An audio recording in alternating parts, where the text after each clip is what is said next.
II, in a small Russian village, nestled under a thick blanket of snow, lived an old shoemaker named Papa Panov. His shop, warm and bright, was filled with the scent of leather and polish.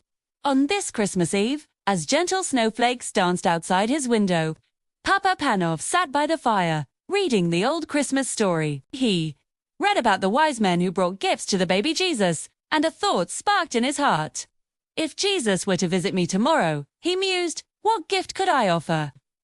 He looked around his humble shop and his eyes fell upon a tiny pair of leather shoes, the finest he had ever made.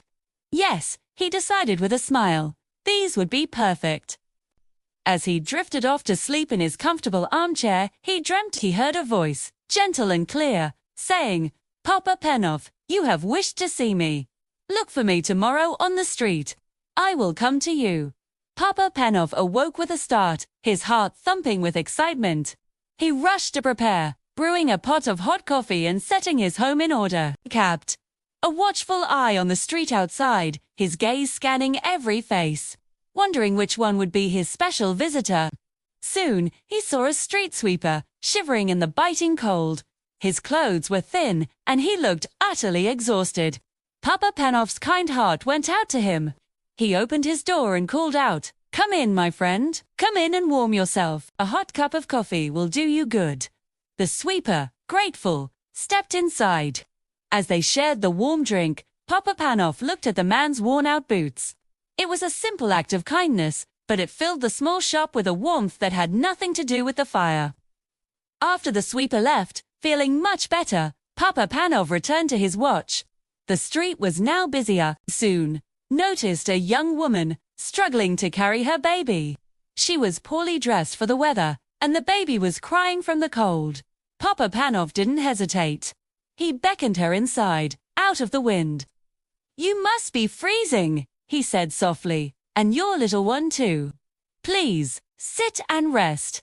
He gently took the baby, wrapped him in a warm blanket, and gave the mother a bowl of hot soup. As the mother cradled her now peaceful baby, she looked down at the infant's bare feet. I have no shoes for him, she said sadly. Papa Panov's eyes lit up. He remembered the tiny leather shoes he had set aside. Without a second thought, he brought them out and gently slipped them onto the baby's feet. They were a perfect fit. The mother's eyes filled with tears of gratitude. You are so kind, she whispered. May God bless you. As she left, Papa Panov felt a profound joy, a happiness that warmed him to his very soul. The day wore on, and more people appeared at Papa Panov's door.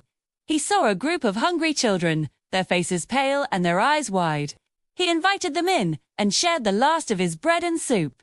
He had nothing left for himself, but his heart was full. As evening fell and the streetlights began to glow, Papa Panov sat back in his chair, feeling a little disappointed. He had looked for his special visitor all day, but he hadn't come. Perhaps it was just a dream. He sighed. But then, as he sat there, figures began to appear before him in the firelight. He saw the street sweeper, the young mother and her baby, and the hungry children he had helped. As they smiled at him, he heard the same gentle voice from his dream. I was hungry, and you gave me food. I was thirsty, and you gave me drink. I was a stranger, and you welcomed me.